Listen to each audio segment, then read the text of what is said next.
Welcome to ஆண்ட்ரகான். Welcome to ஆண்ட்ரகான். இன்றைக்கு நம்மோடு நேர்காணலுக்காக சிறப்பு விருந்தினராக திரு ரகுநந்தன் அவர்கள் இணைந்திருக்கிறார். அவரோடு பேசலாம். சார் வணக்கம். சார் வணக்கம் இந்திரகுமார். ஒன்றிய அரசாங்கத்தினுடைய 2025 பட்ஜெட் தாக்கல் செய்யப்பட்டிருக்கிறது. கிட்டத்தட்ட 1.25 மணி நேரத்துக்கு மேல நிர்மலா சீதாராமன் அவர்கள் பட்ஜெட்டை வாசித்திருக்கிறார். எதிர்கட்சிகள் தரப்பிலிருந்து இன்கம் டாக்ஸ் ஸ்லாப் ரிவிஷனை தவிர மற்ற எல்லா விஷயங்களுமே கடுமையாக விமர்சிக்கப்பட்டிருக்கிறது. இந்த பட்ஜெட்டை உங்களுடைய ஓவர்வியூ எப்படி பாக்குறீங்க? அதாவது இந்த பட்ஜெட்டை பார்க்கும் பொழுது ஒரு மேற்போர்க்கான ஒரு மேக்கப்போட இருக்கிற ஒரு பட்ஜெட்டாக பார்க்கிறேன். இன்றைய காலகட்டம் தரவுகளின்படி என்னெல்லாம் சொல்லுதுன்னு பாருங்க.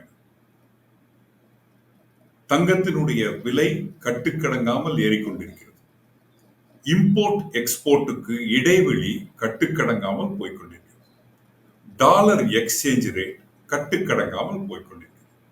ஒரு சாமானிய மனிதனின் மாதாந்திர செலவு மிக அதிகமாகி அவர்களது நகை கடனும் கிரெடிட் கார்டு கடனும் மிக அதிக அளவில் உயர்ந்திருக்கிறது. வேலை இழப்பு, வேலையின்மை, வேலை குறைப்பு மக்களை அதல பாதாளத்தில் தள்ளி கொண்டிருக்கிறது. சிறு குறு தொழில் முனைவோர்கள் பெரும் முதலாளிகளினால் நசுக்கப்பட்டு கொண்டிருக்கின்றனர்.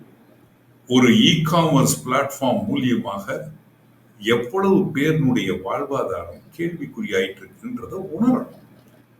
ஒரு டாக்ஸ் டெரரிசத்தை பார்க்கிறோம். பயங்கரவாதம், வரி பயங்கரவாதத்தை பார்க்கிறோம். ஒரு நாடு ஒரு வரி என்ற எண்ணத்திலே கொண்டு வரப்பட்ட ஒரு ஜிஎஸ்டி இன்று ஒரு பொருள் பல வரி அப்படின்னு மாறிடுச்சு. ஒரு பாப்கார்ன் 3 வரி, ஒரு பன் 2 வரிகள். இத மாதிரியான சூழ்நிலைகளிலே, ஒரு அசாதாரணமான ஒரு சூழ்நிலையிலே ஜிடிபி 5.4% குறைந்த ஒரு சூழ்நிலையிலே இந்தியா காணப்படுகிறது. இன்னொரு பக்கத்துல நேற்று வந்த ஒரு பொருளாதார அறிக்கையில ஒரு வார்னிங் கொடுக்கிறார்.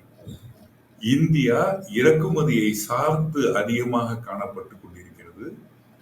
2-3 செக்டரை நாம் அதிகமாக வளர்த்து கொண்டிருக்கிறோம். ஒன்னு சோலார் எனர்ஜி, இன்னொன்னு மொபைல் போன் மேனுஃபேக்சரிங், 3வது எலக்ட்ரிக் மின்சாதன உற்பத்தி.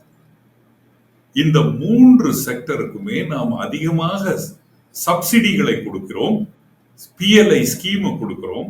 ஆனால் இந்த 3 செக்டரிலுமே கிட்டத்தட்ட 80% மூலப்பொருட்கள் வெளிநாட்டிலிருந்து, குறிப்பாக சைனாவிலிருந்து வந்து கொண்டிருக்கிறது.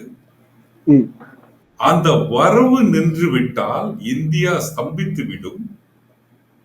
இந்தியாவினுடைய வளர்ச்சி மற்ற நாடுகளின் கையிலே நம்பி இருக்கக்கூடாது அப்படின்றதான் வார்னிங் கொடுக்கிறார்.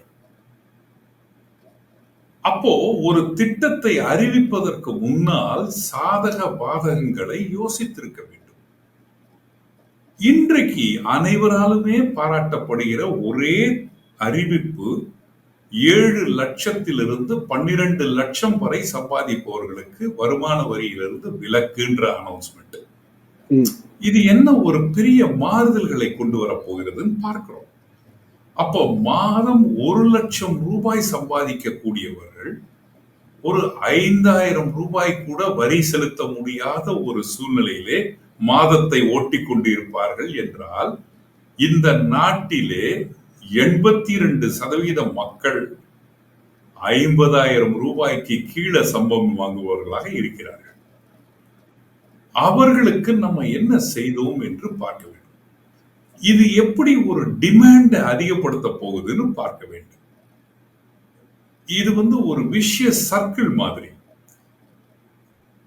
கடன் எப்படி பெறுவது அப்படின்றத உருவாக்குறத விட அந்த கடனை எப்படி செலுத்துவது என்பதைத்தான் உருவாக்க வேண்டும். மேலும் மேலும் மேலும் கடனை கொடுத்து கடனாளி ஆக்குவது இல்லை நமது நோக்கம். ரூபாய் நான் உனக்கு கடன் கொடுத்தால் நீ அதை 100 ரூபாயாக ஆக்கி எனக்கு 10 ரூபாயை கொடுத்து விட்டு உன் வாழ்வை உயர்த்தி கொள்ளுன்னு சொல்றதுதான் ஸ்கீம். அதிகமாக யாரும் இன்னும் உணராததை நான் உங்ககிட்ட சொல்லணும்னு ஆசைப்படுறேன்.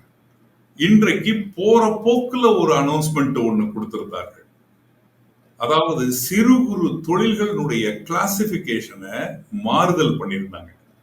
ஆமா, ஏற்கனவே கொரோனா டயத்துல 250 கோடி வரை டர்ன் ஓவர் பண்ற கம்பெனிய நடுத்தர கம்பெனியாக கொண்டு வந்து இந்த எம்எஸ்எம்இ கீழே கொண்டு வந்திருந்தாங்க. அப்போ எம்எஸ்எம்இ அப்படின்றதுக்கு கிடைக்கக்கூடிய அத்தனை பலன்களும் அந்த பெரிய கம்பெனிகளே எடுத்துக்கொண்டிருந்தது. அப்ப நாங்க எல்லாரும் என்ன சொன்னோம், அரசு கிட்ட ஒரே மாதிரியான ரூல்ஸ் அண்ட் ரெகுலேஷனை சைக்கிள் ஓட்டுறவனுக்கும் கார் ஓட்டுபவனுக்கும் லாரி ஓட்டுபவனுக்கும் கொடுக்க முடியாது. எங்களை காப்பாற்றுங்கள். சிறு குறு தொழில்கள் நடத்துபவர்கள் அவர்களது திறமையால் அந்த வியாபாரத்தை நடத்துகிறார்கள். பெரும் முதலாளிகள் எம்ப்ளாய்டு ப்ரொஃபஷனல்ஸை வைத்து நடத்துகிறார்கள். இது ரெண்டுத்துக்கும் வித்தியாசம் இருக்கு. எங்களுடைய பிரச்சனைகள் வேறு, அவர்களது பிரச்சனைகள் வேறு. இருவரையும் ஒண்ணு சேர்க்காதீர்கள், எங்களுக்கு தனியான ஒரு அமைப்பை கொடுங்கன்றதான் நம்ம எல்லாரும் பேசிட்டு வந்தது. இன்றைய சரி செய்யறதுக்கு தானே சார் கடன் நிறைய கொடுக்குறாங்க. இன்சென்டிவ் பேஸ்டு கடன் கூட கொடுக்குறாங்கல்ல சார்? கிடையாது. இப்போ இந்த 250 கோடிய இன்றைய பட்ஜெட்ல 500 கோடி வரை டர்ன் ஓவர் பண்ற கம்பெனியும் இனிமேல் எம்எஸ்எம்இ கீழ வந்தாச்சு. இங்கதான் நீங்க புரிஞ்சுக்கணும். இத்தனை நாட்களாக எம்எஸ்எம்இக்காக சில பகிர்வுகள் இருந்தது. ஒரு அரசனுடைய வாங்கும் இதுல ஒரு 30% எம்எஸ்எம்இ கிட்ட இருந்து வாங்கணும்ன்றது. வங்கிகளினுடைய கடன் கொடுப்பதிலே பிரையாரிட்டி செக்டராக எம்எஸ்எம்இ ட்ரீட் பண்ணப்படணும்னு இருந்தது. இவர்களுக்கு கிடைத்த சலுகைகள் அனைத்துமே இப்பொழுது 500 கோடி டர்ன் ஓவர் பண்ணக்கூடிய கம்பெனிகள் எடுத்து கொண்டு சென்று விடக்கூடிய அபாயம் இருக்கு. இன்றைக்கு அனௌன்ஸ் பண்ண மீதி ஸ்கீம் எல்லாம் பாருங்க. அதாவது டாய் மேனுஃபேக்சரிங்க பத்தி பேசுறோம், ஆமா, ஃபுட் ப்ராசஸிங்க பத்தி பேசுறோம். ஆமா, இது அனைத்துமே கிட்டத்தட்ட 100 கோடி முதலீடு, 200 கோடி முதலீட்டிலே கொண்டு வரப்பட வேண்டிய ஸ்கீம்ஸ். அப்போ அதுல எப்படி ஒரு குறுந்தொழில்கள் வர முடியும்? இந்த நாட்டிலே பேசுவது என்ன? குறுந்தொழில்கள் இந்த நாட்டின் முதுகெலும்பு, அவர்கள் தான் வேலை வாய்ப்புகளை உருவாக்குகிறார்கள் சொல்றோம். இப்போ அவங்க கூட போய் ஒரு பெரிய முதலையை சேர்த்துட்டோம். அப்ப இவர்கள் நசுக்கப்பட்டு விடுவார். இன்னும் உணரல மக்கள். காலையில வந்திருக்க அனௌன்ஸ்மெண்ட்டை மட்டும் பார்த்துட்டு எல்லாரும் அந்த இன்கம் டாக்ஸ் மயக்கத்திலிருந்து வெளியில வரல. ஆனால் உள்ள போய் நம்ம டீடைலிங்க பார்க்கும் பொழுது, ஆஹா, இது 500 கோடியும் இப்ப எம்எஸ்எம்இ கொண்டு வந்துட்டாங்களே, குறுந்தொழில்கள் அதிகமாக பாதிக்கப்பட்டு விடுமே, அவர்களுக்கு இன்னும் அதிக கடன்களை கொடுத்து நசுக்க போகிறார்களே, புரியுதா? அவர்கள் கடனை திருப்பி செல்வதற்கு உண்டான வழியை காட்டாமல் அவர்களுக்கு கடனை மட்டும் அதிகமாக கொடுத்து அவர்கள் நசுக்கப்பட போகிறார்கள். இன்றைய ஸ்கீம்ல ஃபண்ட் ஆஃப் ஃபண்ட்ஸ் ஒன்னு அனௌன்ஸ் பண்ணிருக்காங்க. அதை வாங்கக்கூடிய சக்தி இன்றைக்கு மாற்று கிளாசிபிகேஷன்ல சிறு தொழில் 50 கோடி வரை மாற்றப்பட்டு விட்டது. முதல்ல 50 கோடி வரைக்கும் இருந்தது, இன்றைக்கு அதனுடைய அளவு மாறிவிட்டது 100 கோடி வரை. இத மாதிரி மாறிவிட்டதுனால் குறுந்தொழில்கள் மிகப்பெரிய கடுமையான ஒரு டே டு டே சர்வைவலே கஷ்டப்பட போகுது. இரண்டாவது, வேலை வாய்ப்புகளை நோக்கி நம்ம பயணப்படவே இல்லை இந்த பட்ஜெட்ல. இன்னும் நம்ம ஸ்கில் டெவலப்மெண்ட்டை பத்தி பேசிக்கிட்டு இருக்கிறோம். இன்னும் நம்ம ஆர்டிபிஷியல் இன்டெலிஜென்ஸ் இதை டெவலப் பண்றது அதை டெவலப் பண்றதுன்னு பேசிக்கிட்டு இருக்கிறோமே தவிர, பாதிக்கப்பட்ட மக்களுக்கு அவர்களது துயரத்தை எப்படி துடைக்க போறோம் பேசல. இப்ப ஒண்ணு யோசிச்சு பாருங்க இந்திரகுமார், நாங்கெல்லாம் இதெல்லாம் கேட்டிருந்தோம். ஐயா, திடீரென்று ஒரு கம்பெனி வேலையை செய்பவர்களை விலக்கி விட்டால் 2000 பேர் கோயம்புத்தூர்ல வேலையை விட்டு தூக்குறாங்க. அப்ப அந்த 2000 பேர்ல ஒரு 60% பேராவது ஏதாவது இஎம்ஐ கட்டிட்டு இருப்பாங்க. இப்ப ஏற்கனவே வேலை இல்லை அப்படின்ற கஷ்டத்துல இருப்பாங்க. இப்ப அந்த இஎம்ஐ எப்படி கட்ட போறதுன்னு அடிஷனல் கஷ்டம் வரும். இன்னும் 2-3 மாதங்கள்ல வேறு வேலை கிடைக்கலன்னா, அந்த இஎம்ஐ கட்ட முடியலன்னா அவங்க உடனே சிவில் ஸ்கோர் குறையும். ஒரு 24 வயது பையனுக்கு அவனுடைய வாழ்க்கையே அடித்தளத்தை அடக்குறோமா இல்லையா? அப்போ என்ன பண்ணிருக்கணும்? ஒரு ஸ்கீமை கொண்டு வந்திருக்கலாமே. திடீரென்று இந்த மாதிரி வேலை இழப்பவர்களுடைய வாழ்வாதாரத்தை மீட்டெடுப்பதற்கு உங்களது கடன்களிலே 3 முறை தகுந்த காரணங்களுடன் மாற்றி அமைத்துக் கொள்ளலாம். ஒரு டெம்பரரி ரிலீஃபை நீங்களே கேட்டு பெற்றுக் கொள்ளலாம். கொண்டு வந்திருக்கலாமே. இன்றைக்கு ஒரு மெட்ரோ திட்டம் வருகிறது. 5-6 ஆண்டுகள் ஆகிறது. இப்போ வடபழனியிலிருந்து கோடம்பாக்கம் வரக்கூடிய சாலையிலே கடந்த 2 ஆண்டுகளாக எந்த டிராபிக்கும் போய் வர முடியாத ஒரு நிலைமை. அப்ப அங்க கட்டியிருந்த வியாபாரிகள், அங்க இருந்த ஹோட்டல்கள், அங்க இருந்த ஆபீஸ் ஸ்பேஸுகள் கடன் வாங்கி தானே கட்டியிருப்பார்கள். அவர்களது வாழ்வாதாரத்தை மீட்டெடுப்பதற்கு நம்ம ஒரு மாற்று கருத்தை கொடுத்திருக்க வேண்டாமா? மாற்று பாதைகளை கொடுத்திருக்க வேண்டாமா? உங்க இஎம்ஐக்கு நான் இன்னும் மாரட்டோரியம் தரேன், 2 வருடம் மாரட்டோரியம் தரேன், 3 வருடம் மாரட்டோரியம் தரேன், கவலைப்படாதீங்க, மாற்றி அமைச்சுக்கலாம், அல்லது இன்ட்ரெஸ்ட்ல நான் சப்சிடி தரேன் சொல்லியிருக்க வேண்டாமா? திடீரென்று ஒரு எக்ஸ்போர்ட் தேக்க நிலை வருகிறது. என்னுடைய உற்பத்தி 70%-இருந்து 30% குறைகிறது. திடீரென்று எத்தனை நாட்களில் அது மாற்றப் போகிறோம் என்று தெரியவில்லை. அப்போ உடனே எனக்கு ஒரு ஸ்கீம் அரசு கொடுத்து, ஐயா கவலைப்படாத, உன்னுடைய லோன் ஸ்கீமை கொஞ்சம் ரீஷெட்யூல் பண்ணிக்கலாம், நீயே பண்ணிக்கோ, உன்னுடைய ஃபெசிலிட்டி என்ன வேணும்ன்றதை நீ மாற்றி அமைச்சுக்கோ, அதுக்கு ஒரு ப்ரொபோசல் கொடு, நான் மாற்றி அமைக்கிறேன்னு சொல்ல வேண்டாமா அரசு? உன் கஷ்டத்திலே பங்கு எடுத்துக் கொள்வது தானே அரசு. உன்னை இன்னும் துயரப்படுத்தி பார்ப்பது அரசாக இருக்க முடியாதே. யோசிக்கணும். இப்ப எம்எஸ்எம்இ அப்படின்றதுல எம் தனியா, எஸ் தனியா, மீடியம் தனியா இருப்பதுதான் நியாயம் அப்படின்னு நீங்க சொல்றதனுடைய கருத்தை புரிந்து கொள்ள முடிகிறது. ஆனா அதே நேரத்துல இப்ப இந்தியாவுடைய பொருளாதாரம் வந்து உலக அளவுல 3வது பெரிய பொருளாதாரத்தை நோக்கி வளருதுன்னு சொல்றாங்க. அப்போ கீழே இருக்கக்கூடிய செக்டார்ஸினுடைய வளர்ச்சி இல்லாம இந்த வளர்ச்சி சாத்தியம் இல்லைல்ல. அப்போ ஒண்ணு அவங்க சொல்றது உண்மையா இருக்கணும், இல்ல நீங்க சொல்றது உண்மையா இருக்கணும். இது ரெண்டுக்கு இடையில கேப் இருக்கு அப்படின்னா அது காரணம் என்ன? அதாவது சிறு குறு தொழில்களுடைய டே டு டே ஒர்க்கிங்க அரசு இன்னும் புரிந்து கொள்ளவில்லை. மனித வளம் கிடைப்பது அரிதானது. இப்ப ஒரு சின்ன ஒரு நிறுவனம் நடத்தணும்னா அவ்வளவு ஈஸியா வேலைக்கு ஆட்களை எடுக்க முடியாது. நம்ம டயர் 3 காலேஜ்ல இருந்து தான் இன்ஜினியர்ஸ் வந்து சேருவாங்க. ஏன்னா வாய்ப்புகள் அவர்களுக்கு ரொம்ப கம்மியா இருக்கும். அவங்க கேட்கிற சம்பளத்தை நம்மளால கொடுக்க முடியாது. அப்போ அவர்களுக்கு வேலை செய்வதற்கு உண்டான மனித வளத்தை நம்ம கொடுத்திருக்கணும். போன ஆண்டு 500 மிகப்பெரிய நிறுவனங்கள் 1 கோடி பேருக்கு இன்டர்ன்ஷிப் கொடுப்பதற்கு சப்சிடி கொடுத்து மானியத்தை கொடுத்து கொண்டு வந்தோம். இதை அப்படியே மாற்றி பாருங்கள். ஒரு 5 லட்சம் சிறு குறு தொழில் நிறுவனங்களுக்கு 2.5 கோடி நபர்களுக்கு 6 மாதம் ஒர்க்கிங் ட்ரைனிங் கொடுப்பதற்கு சப்சிடி கொடுத்து பாருங்கள். யார் காப்பாற்றப்பட்டிருப்பார்கள்? சோ இன்டர்ன்ஷிப் இல்ல நம்மளுடைய நோக்கம். அந்த இன்டர்ன்ஷிப் மூலியமாக அவர்களுக்கு கிடைக்க போகிற வேலை தானே நமது நோக்கம். 6 மாதம் இன்டர்ன்ஷிப் கொடுத்து அதுக்கப்புறம் அவனுக்கு வேலை இல்லாமல் வீட்டுல இருந்தா, அல்லது அவன் மறுபடியும் ஒரு ஓலா டிரைவராகவோ டெலிவரி பாயாகவோ ஆனால் இந்த இன்டர்ன்ஷிப்புக்கு என்ன மதிப்பு? இவரை பார்த்து நம்ம கத்துக்கிறது இல்ல, அவங்களை பார்த்து நம்ம நல்லா இருக்கோம்னு சொல்றது இல்ல, நம்மளை பார்த்து நம்ம நல்லா இருக்கோமான்னு சொல்லணும்.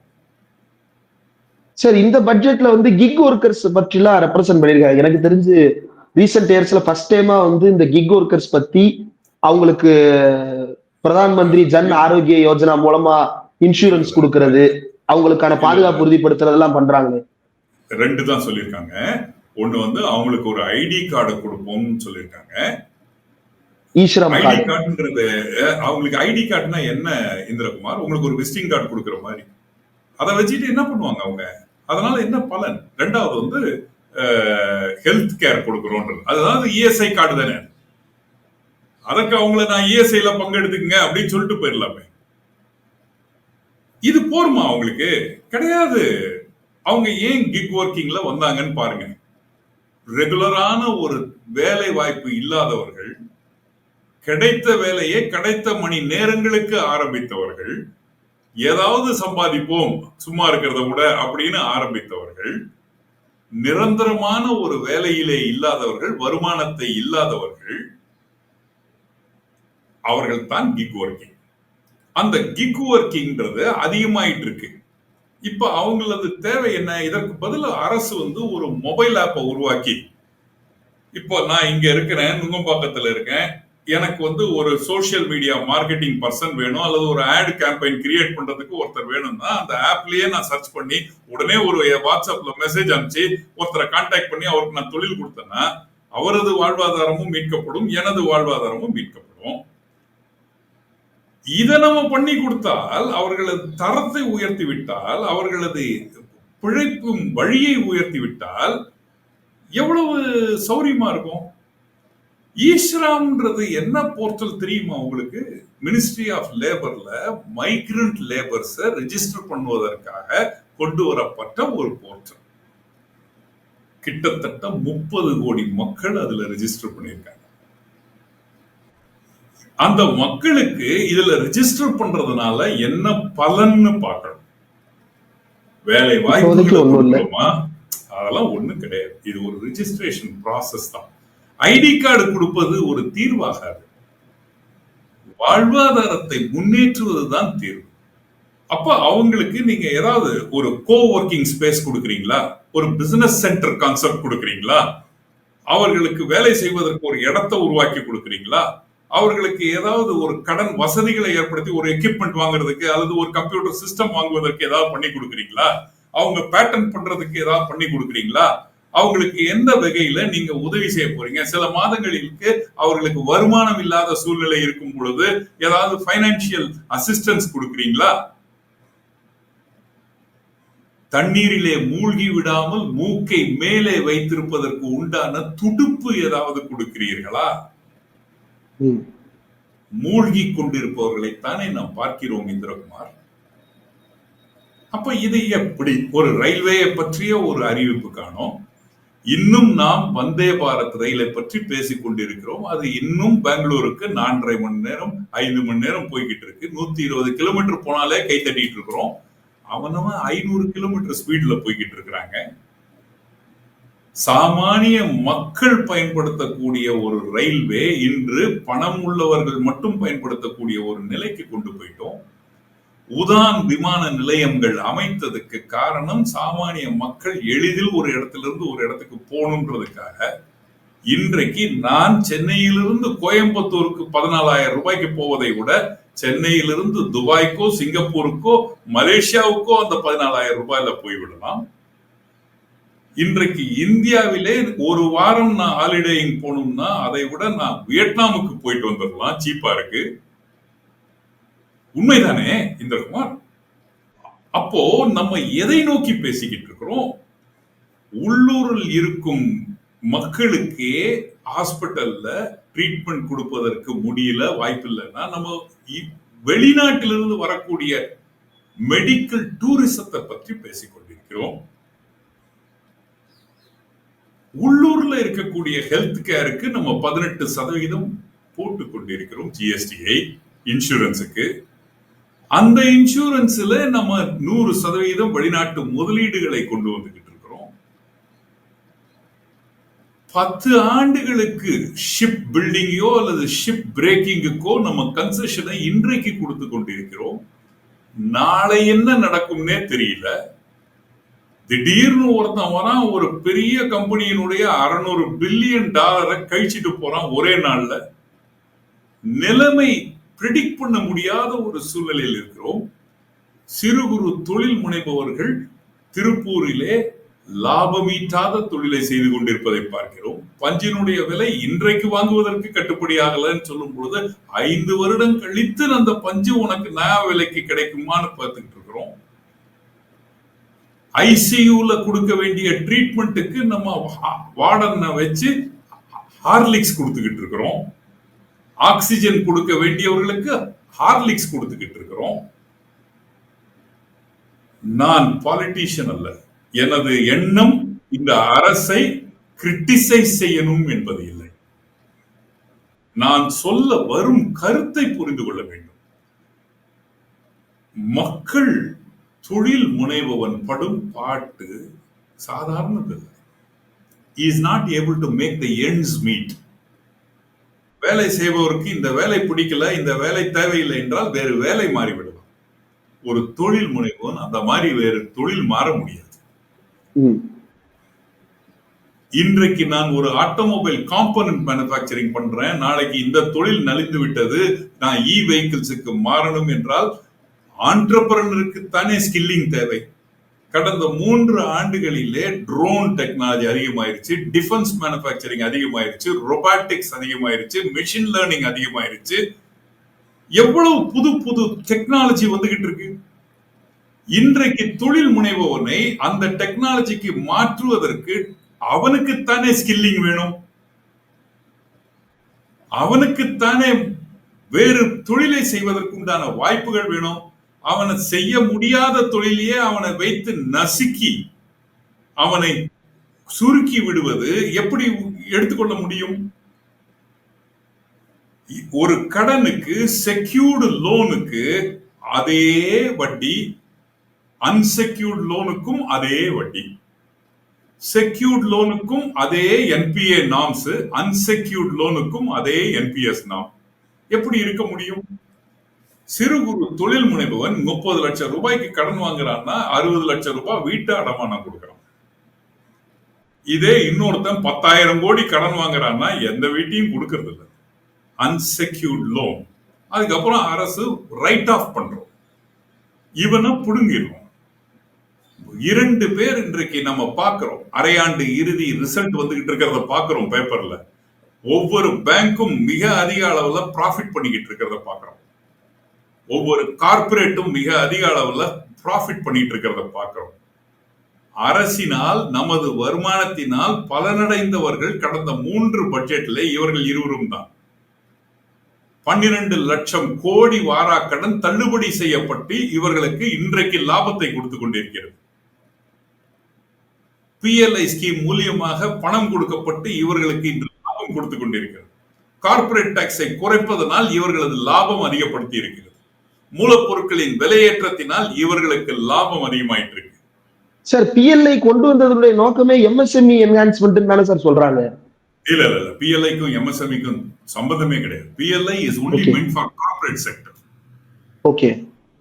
PLI is never for MSME. அதாவது அப்ப இருந்த ஒரு அறிவிப்பு என்னன்னா, பெரிய கம்பெனிகளை நாம் வளர்த்து விட்டால் அவர்களை சார்ந்து இருக்கும் சிறு குறு தொழில்களும் வளர்ந்து விடும் அப்படின்றதான் நம்பிக்கை. ஆனா இன்றைக்கு இ வெஹிக்கிள்ஸ் பெரிய கம்பெனிகள் வந்துவிட்டு அதுல 80% இம்போர்ட் பண்ணாங்கன்னா இங்க இருக்கிற சிறு குறு தொழில்கள் எப்படி வளரும்? சார், எனக்கு நல்லா ஞாபகம் இருக்கு. என்னோட அப்பாவோட நண்பர் ஒருத்தர் கோயம்புத்தூர்ல இருந்தார். எனக்கு தெரிந்து ரொம்ப பிரபலமான ஒரு வெளிநாட்டு கார் நிறுவனத்திற்கு அவர் சஸ்பென்ஷன் உள்ளிட்ட பல்வேறு உதிரி பாகங்களை சப்ளை பண்ணிட்டு இருந்தாரு. அப்ப பெரிய நிறுவனங்களை நம்ம இன்சென்டிவைஸ் பண்ணும் பொழுது அதை சார்ந்து இருக்கக்கூடிய சிறு குறு தொழில்கள் வளரும் அப்படின்றது ஒரு இயல்பான ஒரு விஷயம் தானே. திருச்சி பெல்லை சுற்றி இருக்கக்கூடிய MSME மாதிரி ஒவ்வொரு பெருநிறுவனத்தை சுற்றி MSMEக்கள் டெவலப் ஆகுன்றது உண்மை இல்லையா? அப்படி இருந்தது, இப்ப அப்படி இல்லை. அதாவது ஒரு நார்மல் ஆட்டோமொபைல் மேனுஃபேக்சரிங், அதாவது பெட்ரோல் டீசல் வண்டி தயாரிக்கும் பொழுது அதுல 25,000 காம்போனன்ட்கள் வரும். ஓகே. எலக்ட்ரிக் வெஹிக்கிள்ல 2,000 காம்போனன்ட் தான் வருகிறது. அந்த காம்போனன்ட்டும் ஒரு பினிஷ்டு ப்ராடக்டா நம்ம இம்போர்ட் பண்ணிடுறோம். இன்றைக்கு மொபைல் மேனுஃபேக்சரிங்கை பற்றி நம்ம பேசும் பொழுது அந்த மொபைல் மேனுஃபேக்சரிங்ல நம்மளுடைய வேல்யூ அடிஷன் லேபர் தான் அதிகம். காம்போனன்ட் மூலப்பொருட்கள் இறக்குமதி பண்ணப்படுது. அதனால தான் இறக்குமதி அதிகமாகவும் ஏற்றுமதி கம்மியாகவும் இருப்பதற்கு காரணங்கள். Sir, electronic vehicles make in India, made in இந்தியான்னு சொல்றாங்கல்ல சார், அது உண்மை இல்லையா? Label in India, assembled in இந்தியான்னு பேரை மாத்திக்கலாம்.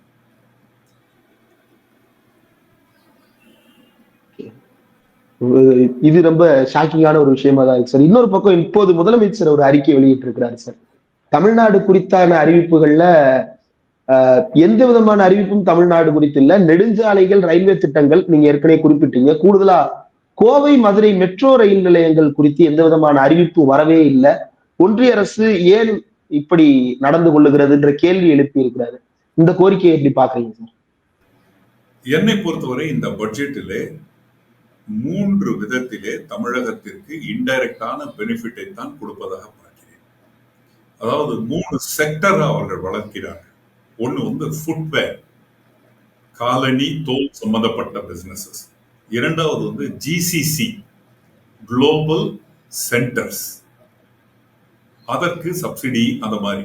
மூன்றாவது செமிகண்டக்டர், எலக்ட்ரானிக் மேனுஃபேக்சரிங், இத மாதிரியான மின்வாகன பேட்டரி மேனுஃபேக்சரிங், மின்வாகன மேனுஃபேக்சரிங்க்கு சப்சிடியை கொண்டு வந்திருக்காங்க. சார், நான் லெதர் ஃபுட்வேர்ல மட்டும் இந்த வருஷத்துல 22 லட்சம் வேலை வாய்ப்பு உருவாக்குறதா சொல்லியிருக்கிறாங்க. இது அனைத்துமே தமிழகம் தான் முன் மாநிலமாக இந்தியாவிலே இருந்து கொண்டிருக்கிறது. அப்ப இந்த ஸ்கீம் அனைத்துமே தமிழகத்திற்கு ஒரு பெரிய ஒரு பங்காக இருக்கத்தான் போகிறது. அதில் மாறுதல் கருத்து இல்லை. தமிழகம் எடுத்த முயற்சிகள் இந்த இண்டஸ்ட்ரியலைசேஷன்ல ரொம்ப அட்வான்ஸ்டா எடுத்திருக்கும்.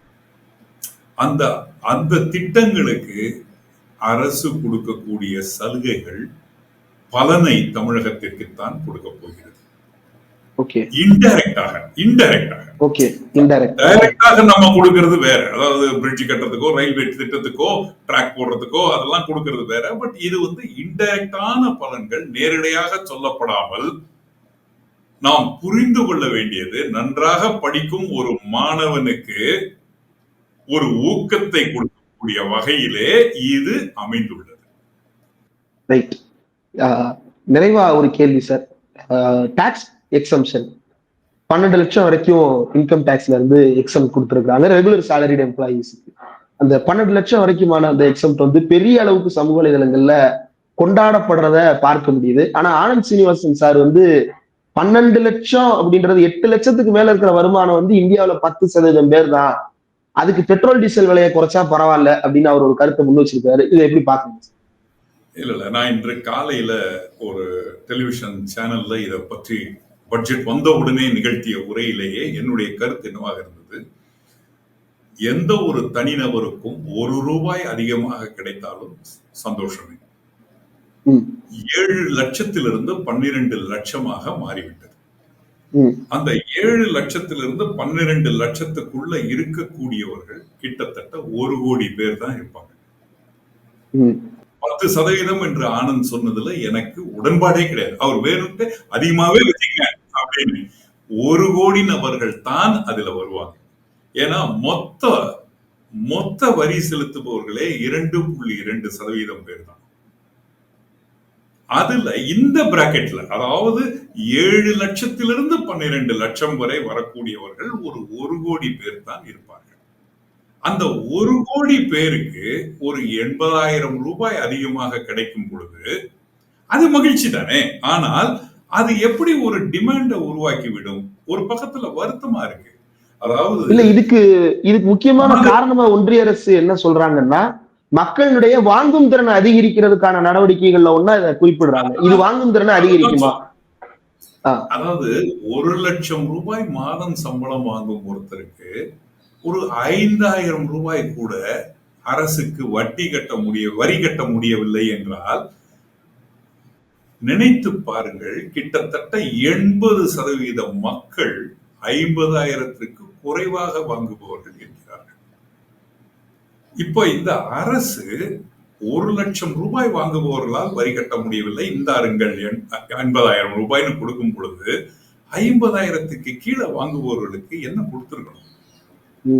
சோ ஒரு டிமாண்ட் அதிகப்படுத்த வேண்டும் என்றால் 2 பணம். ஒண்ணு, வாங்குறவங்க கையில பணம் இருக்கணும், இல்ல பொருட்களின் விலை குறையும். பொருட்களின் விலை குறைய வேண்டும் அப்படின்னா அதுல இருக்கக்கூடிய டாக்ஸ் குறைய வேண்டும். அதை உற்பத்தி செய்வதிலே திறன் அதிகமாக இருக்க வேண்டும். மேனுஃபேக்சரிங் கெப்பாசிட்டியை நம்ம பெருக்கி இருக்கணும். இன்றைக்கு ஒரு கார் சம்பந்தப்பட்டதை எடுத்துக்கங்க, டாக்ஸ் எப்படி இருக்குன்னு சொல்றதுக்காக சொல்லப்படுகிறேன். ஒரு ஒரு காரை நம்ம வாங்கும் பொழுது அதற்கு 48% வரி செலுத்துறோம் எடுக்கும் பொழுது. அதுக்கப்புறம் ரோட் டாக்ஸ் கொடுக்கிறோம்.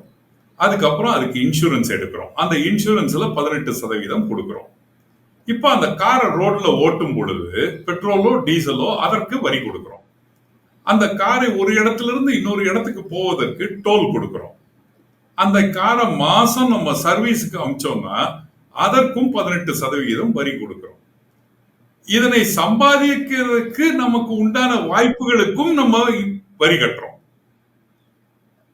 இவை அனைத்தும் போய் அந்த காரை நீ வித்தைனா கூட, நஷ்டத்துல நீ வித்தைனா கூட அதற்கும் நீ வரி கொடுக்கணும். என்ன அப்போ நான் எப்படிப்பா இந்த தொழிலை வளர்க்கிறேன்னு நான் என்னுடைய பெருமையை பேசிக்கொள்ள முடியும்? ஏதோ ஒரு டிபேட்ல ஒரு ஒரு ப்ரோக்ராம்ல 1 வருடம் முன்னாடியோ 2 வருடம் முன்னாடியோ நிதி அமைச்சர் கிட்ட பாம்பேல பேசியிருப்பாங்க. அப்போ ஸ்லீப்பிங் பார்ட்னர் என்ற வார்த்தை உபயோகப்படுத்தப்படும். ஆமா.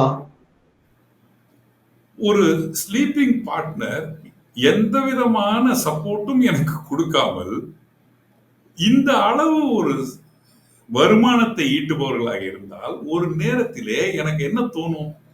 உழைப்பு எந்து பலன் உண்டு. அந்த சினிமால வரும்ல, மேல போடுறேன், உனக்கு வேணுன்றதெல்லாம் எடுத்துக்கோ, கீழே விழுறதெல்லாம் எனக்குன்ற மாதிரி மக்கள் மேல இருக்கிறாங்க. என்ன கிடைக்கும்? நீங்க சொன்ன அந்த கார் கதை வந்து தலை சுத்திருச்சு சார். நிறைய விஷயங்கள் ரொம்ப ஆழமாகவும் விளக்கமாகவும் எடுத்து சொன்னீங்க. இவ்வளவு நேரம் ஒதுக்கி இந்த நேர்காணல் தந்ததற்கு மிக்க நன்றி சார். வணக்கம் இந்திரன்.